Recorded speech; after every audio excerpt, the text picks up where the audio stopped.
Back on CBS Sports HQ, let's take a listen. Patrick Mahomes post-game. I made two just bad throws where I was trying to lay it over a linebacker and a safety, and I just didn't throw it far enough and hit the dude right in the chest. Stuff that you can't do. But I was proud of how the guys fought. I mean, obviously the defense kept us in it, and then the offense had two drives in the fourth quarter where we had sustained drives, and that's a good defense. So I'm proud of that, but obviously a lot to learn from and a lot to correct. Patrick, you guys killed the last, I think, 7.5 minutes with the ball, similar to the way the Jacksonville game ended. Why have you guys been so good in those situations? Yeah, it was just guys responding. Obviously, we didn't play to our level in that kind of that second, third quarter, but guys responded and kept just pushing, and that's good things to see. I mean, a little similar to last year. It's not always going to be pretty for 4 quarters, especially when you're playing a good defense like that.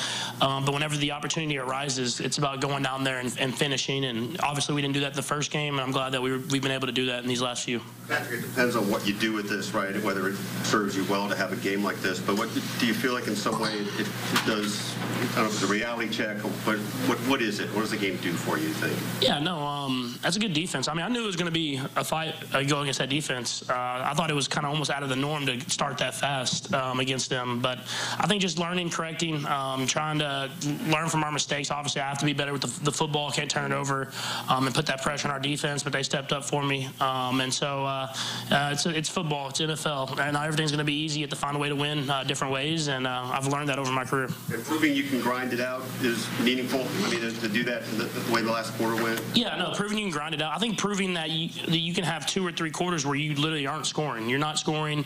Nothing's going well. And how do guys respond whenever the going gets tough? And I thought the guys responded well. And we were behind the chains a lot, even on those drives, and we were able to fight our way to get those first downs. And so it definitely was a tough battle, but I was glad we found a way to get the win. What was the message from the coach at halftime? I think it was just kind of let's just keep playing together, keep fighting. I knew, I mean, I took accountability on it. I knew I'd put us in 2 bad positions at the end of the half and in the early second quarter. And so I think just no one points fingers in that locker room. We all play together. And, not everything's going to be pretty, but the guys responded, and we came together and found a way to get a win. Patrick, you said that the guys responded. Andy said when you kind of get in that situation, you like to fix it. You like to fix things. How do you respond when things aren't working out the way that you're? Yeah, I've just learned you can only control the next play. You can only go out there and do what you need to do for that next play. Nothing in the past matters. And I don't know if it's coming from Texas Tech or how I played growing up. It's just you keep throwing it. You keep putting it out there and let your guys have chances. You can't worry about the interceptions that have happened in the past. You have to keep fighting, and that's something that I believe in. And obviously, I try to be more careful with the football. But at the same time, I have to be me. I have to go out there and give guys chances to make plays. That's what I try to do.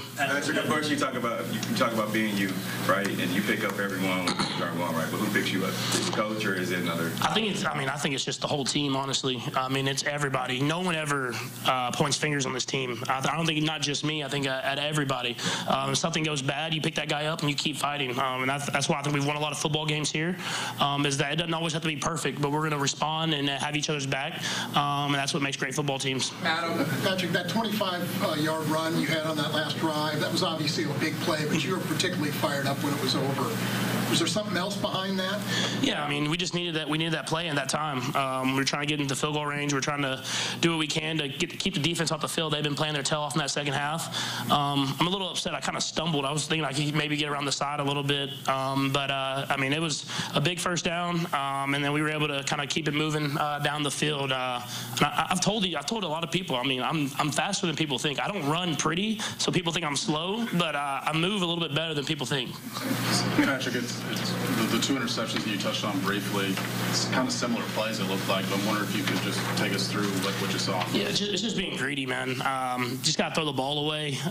They covered both the plays well, but instead of just throwing the ball away, I try to make perfect throws. Where I tried the one to Noah, I saw the guy underneath it. I thought I could throw it to the sideline, him or nobody, maybe catch it on the sideline, first down, and obviously didn't throw it good enough. Hit the dude right in the chest. And the same with Travis. I mean, we're in that situation where I'm trying to get at least Harrison in field goal range, and they're dropping for depth. And I thought Trav had beat his guy, but the whole player was there, and I thought I could throw it over him, and obviously I couldn't. And so he made a good play on it. And so it's just you just got to know when you can take those chances. And obviously that time at those points in the game. game, I can't do that. I got to throw the football away and just live to play another play. All right, we're going to go these three gentlemen in the back, and we're going to finish up here. Patrick, are you satisfied with the way the team's come around here in the first month of the season?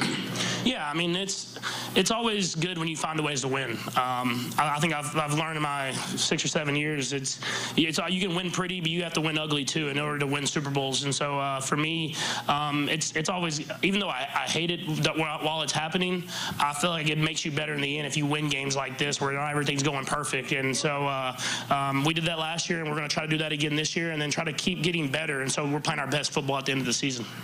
Patrick, first time playing at MetLife, what was the atmosphere like? No, it was awesome, honestly. I got to come here for my first year twice, two times in 3 weeks, but obviously didn't get to play in the game. But the atmosphere was awesome. Sunday night, I mean, from the intros all the way to the end of the game, the fans were in it. And my dad played for the Mets, and so I know the fans really support their teams. And so I was glad to be here and get to play in the same state and kind of the same type of fan base that my dad played in.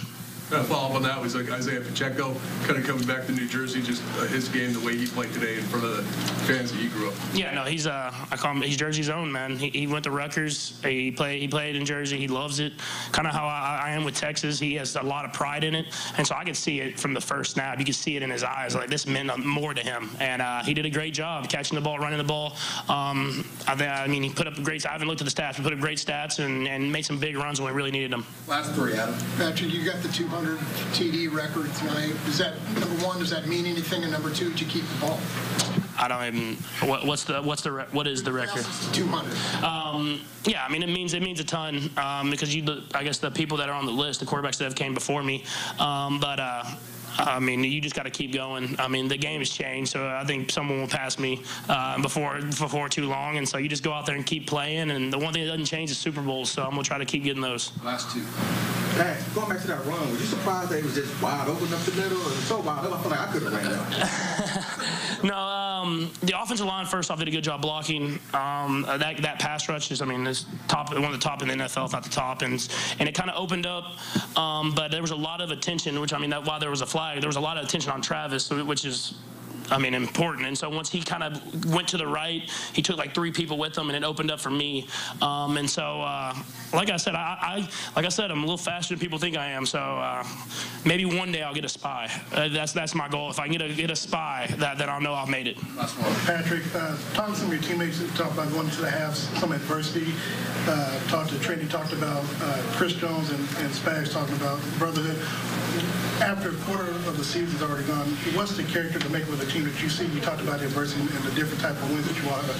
Give us an idea what the character of this team is going for. Yeah, I know. I mean, a lot of the guys, even though they're young, we've been together now. We've played in a lot of different style of football games, and we've gotten better from it. And so whenever, like I was saying earlier, I mean, like whenever stuff's going bad, no one's pointing fingers. I just believe the defense is going to get a stop when we need to get a stop, and the defense believes in me that I'm going to find a way to get the offense going and score points. And every time we're walking in and kind of crossing from the defense going off and the offense going off both ways, it's like, hey, we got you, or hey, I got you right here. And I think that's a true brotherhood, is that we believe in each other whenever times are tough. That's why we find ways to win games like this. All right, thank you. All right, another look at the history made here on Sunday night. Patrick Mahomes getting to 200 career passing touchdowns in 5 games fewer than Dante. Different era. Dan would have lit it up, man. If only. Patrick Mahomes, perhaps the personification in today's day and age. That's just shy of 2.5 touchdown passes per game. Mahomes continuing to make history and doing it with a W on Sunday night.